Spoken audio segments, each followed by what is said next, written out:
S, ಈ ಎಲ್ಲದರ ಬಗ್ಗೆ ಇನ್ನಷ್ಟು ಮಾಹಿತಿಯನ್ನ ನೀಡೋದಕ್ಕೆ ನೇರ ಸಂಪರ್ಕದಲ್ಲಿದ್ದಾರೆ ನಮ್ಮ ಪ್ರತಿನಿಧಿ ವೀರೇಂದ್ರ.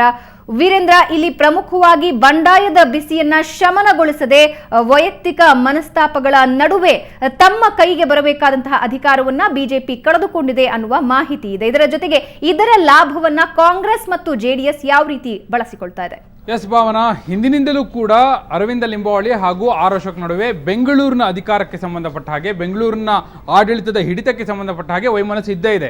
ಅದು ಈ ಬಾರಿ ಕೂಡ ಮುಂದುವರೆದದ್ದು ಈ ಹಿನ್ನಡೆಗೆ. ಬಿಜೆಪಿ ಇವತ್ತು ಏನು ಹಿನ್ನಡೆಯನ್ನು ಎದುರಿಸ್ತಾ ಇದೆ ಬಿಬಿಎಂಪಿ ಅಧಿಕಾರದ ಗದ್ದಿಗೆಯನ್ನು ಹಿಡಿಯುವಲ್ಲಿ, ಅದಕ್ಕೆ ಪ್ರಮುಖ ಕಾರಣ ಆಗಿರುವಂಥದ್ದು ಆರ್ ಅಶೋಕ್ ಹಾಗೂ ಅರವಿಂದ ಲಿಂಬಾವಳಿ ಅವರ ನಡುವಿನ ವೈಮನಸ್ಸು ಕೂಡ ಪ್ರಮುಖವಾದ ಕಾರಣ ಅನ್ನೋದು. ಅದು ಹೇಗೆ ಅಂದರೆ, ಇಬ್ಬರು ಬಿಜೆಪಿ ಬಂಡಾಯ ಅಭ್ಯರ್ಥಿಗಳು ಗೆದ್ದಿದ್ರು. ಒಬ್ಬರು ಕೋನೇನ ಅಗ್ರಹಾರದಲ್ಲಿ ಹಾಗೂ ಇನ್ನೊಬ್ಬರು ಮಾರತ್ಹಳ್ಳಿ ವಾರ್ಡ್ನಲ್ಲಿ.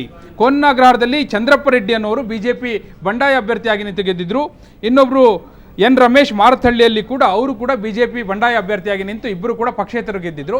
ಆದರೆ ಇವರಿಬ್ಬರನ್ನೂ ಕೂಡ ಪಕ್ಷಕ್ಕೆ ಸೇರ್ಪಡೆ ಮಾಡಿಕೊಳ್ಳುವಲ್ಲಿ ಆರ್ ಅಶೋಕ್ ಹಾಗೂ ಲಿಂಬಾವಳಿ ನಡುವಿನ ವೈಮನಸ್ಸು ಪ್ರಮುಖ ಕಾರಣ ಆಯಿತು. ಲಿಂಬಾವಳಿ ಹಾಗೂ ಸಿ ವಿ ರಾಮನ್ ನಗರದ ಕ್ಷೇತ್ರದ ಶಾಸಕ ಏನಿದ್ದಾರೆ ರಘು ಅವರು ಹಾಗೂ ಲಿಂಬಾವಳಿ ಅವರು ಭಾಳ ಹತ್ತಿರದ ಸಂಬಂಧಿಕರು ಕೂಡ ಹೌದು. ಅವರಿಬ್ಬರನ್ನ ಕೂಡ ವಿಶ್ವಾಸಕ್ಕೆ ತೆಗೆದುಕೊಳ್ಳಿಲ್ಲ ಆರ್ ಅಶೋಕ್ ಅನ್ನುವಂಥದ್ದು ಪ್ರಮುಖವಾಗಿ ಕೇಳಿಬರ್ತಿರುವಂಥ ಆರೋಪ. ಅವರಿಬ್ಬರನ್ನ ವಿಶ್ವಾಸಕ್ಕೆ ತೆಗೆದುಕೊಂಡು ಈ ಇಬ್ಬರು ಪಕ್ಷೇತರ ಶಾಸಕರನ್ನ ಪಕ್ಷಕ್ಕೆ ಸೇರ್ಪಡೆ ಮಾಡಿಕೊಳ್ಳುವಲ್ಲಿ ಯಶಸ್ವಿಯಾಗಿದ್ದರೆ ಬಹುಶಃ ಇವತ್ತು ಈ ಚಿತ್ರಣ ಕಣ್ಮುಂದೆ ಬರ್ತಲೇ ಇರಲಿಲ್ಲ.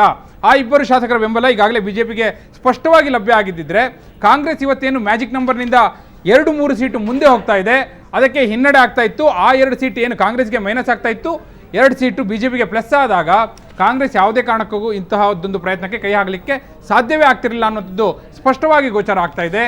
ಆರ್ ಅಶೋಕ್ ಹಾಗೂ ಲಿಂಬಾವಳಿ ಈ ನಿಟ್ಟಿನಲ್ಲಿ ಮೊನ್ನೆ ಅಷ್ಟೇ ಬಿಜೆಪಿ ಕಚೇರಿ ಜಗನ್ನಾಥ ಭವನದಲ್ಲಿ ನಡೆದಂಥ ಸಭೆಯ ವೇಳೆ ಅವರಿಬ್ಬರ ನಡುವಿನ ಅಸಮಾಧಾನ ಬಹಿರಂಗ ಆಗಿತ್ತು.